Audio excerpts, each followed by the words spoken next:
সুই নদী সংস্কার এসআইআর বাতিলযোগ্য ভোটারদের তালিকাভুক্ত করা সহ 10 দফা দাবিকে সামনে রেখে ইটাহারে ডেপুটেশন ও মিছিল করল সিপিআই। সোমবার সিপিআই এর পক্ষ থেকে এই কর্মসূচির আয়োজন করা হয়। এদিন প্রথমে ইটাহারের বিডিও দিব্যেন্দু সরকারের কাছে 10 দফা দাবির ভিত্তিতে প্রতিনিধিমূলক ডেপুটেশন জমা দেন সিপিআই নেতৃত্ব। এরপর ইটাহার হাটখোলা এলাকায় দলের কার্যালয় থেকে মিছিল শুরু করেন দলের নেতাকর্মীরা। মিছিলটি ইটাহার সদর এলাকার বিভিন্ন পথ পরিক্রমা করে চৌরঙ্গি মোড়ে গিয়ে শেষ হয়। পরে চৌরঙ্গি মোড় এলাকায় সিপিআই এর পক্ষ থেকে একটি পথসভার আয়োজন করা হয়। সেখানে বক্তব্য রাখতে গিয়ে একাধিক ইস্যুতে কেন্দ্র ও রাজ্য সরকারের বিরুদ্ধে সরব হন দলের নেতৃত্ব। এদিনের কর্মসূচিতে উপস্থিত ছিলেন সিপিআই এর ব্লক সম্পাদক অজয় চক্রবর্তী, জেলা যুব সম্পাদক আকবর আলী, নিখিল ভারত ছাত্র ফেডারেশনের জেলা সম্পাদক মোহাম্মদ আসাদুল্লাহ, মহিলা ব্লক সম্পাদিকা মুক্তি হীরা, ভরত সরকার, অমল রাহভর সহ সংগঠনের অন্যান্য নেতাকর্মীরা। এদিন ব্লক সম্পাদক অজয় চক্রবর্তী কি জানিয়েছেন শুনুন।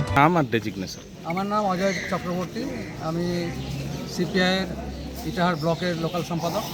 আজকে বিডিও অফিসে আসার কারণ? আজকে বিডিও অফিসে আমরা জনপ্রতিনিধিমূলক অর্থাৎ প্রতিনিধিত্বমূলক ডেপুটেশন দিলাম। সেটা হচ্ছে 10 দফা দাবিতে। এটা হচ্ছে এসআইআরে যে সমস্ত মানুষের প্রকৃত ভোটারদের নাম বাতিল হয়ে গেছে তাদের নাম তোলার জন্য, এবং ট্রাইব্যুনাল যেটা হয়েছে একটি মাত্র ট্রাইব্যুনাল দিয়ে গোটা জেলায় সম্ভব নয় অল্প সময়, সেটাকে আরও বাড়াতে বলা হলো, আবেদন করা হলো। সেই সঙ্গে হচ্ছে আপনার মহিলাদের যারা গরিব এবং আর্থিকভাবে পিছিয়ে পড়া তাদের যাতে অন্নপূর্ণা ভাণ্ডার সঠিকভাবে তাদের কাছে পৌঁছয় সেই বিষয়টা দেখার কথা বলা হয়েছে। আমাদের এখানে যেটা আছে সেটা হচ্ছে সুই নদী যে প্রকল্প, সেই প্রকল্পটা বাস্তবায়ন হওয়া উচিত, কারণ সুই নদীর দুপাশে যে মানুষেরা থাকে তারা সবথেকে বেশি উপকৃত হবে ইটাহারে। তো এটা এখনও পর্যন্ত কোনো সরকারই চায়নি। এ পর্যন্ত আমরা আমাদের সময় শুরু করে গেছিলাম, এখনও পর্যন্ত তারপরে আর কাজ হয়নি। তাছাড়া এখানে যেটা আছে স্থানীয় কিছু সমস্যা আছে, যেমন ইটাহারে আপনার যে ডাম্পিং গ্রাউন্ড একটা প্রয়োজন আবর্জনা ফেলার জন্য, ইটাহারে একটা সাংস্কৃতিক মঞ্চ প্রয়োজন, এবং আমরা পার্কের আবেদনও একটা রাখলাম।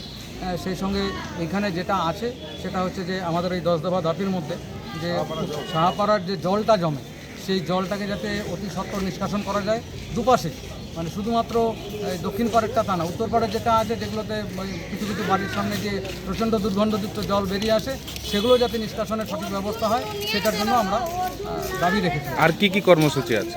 কর্মসূচি এখন আমাদের আবার মিছিল আছে ইটাহার পরিক্রমা, তারপরে চৌরাস্তায় একটি পথসভা আছে।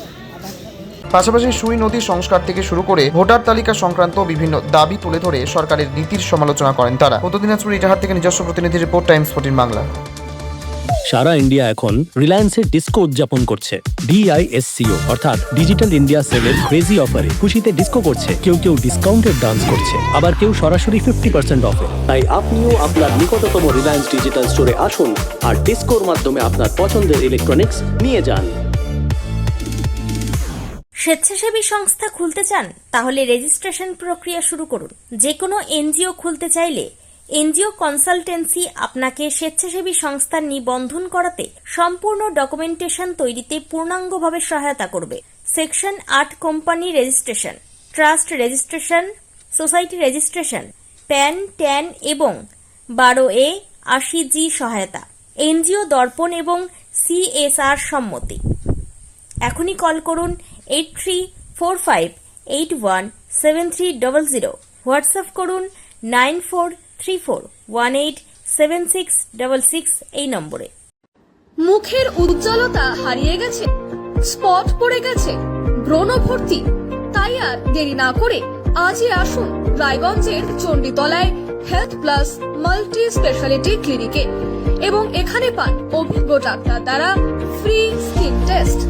আরো বিস্তারিত জানতে যোগাযোগ করুন 9674895169 এই নম্বরে।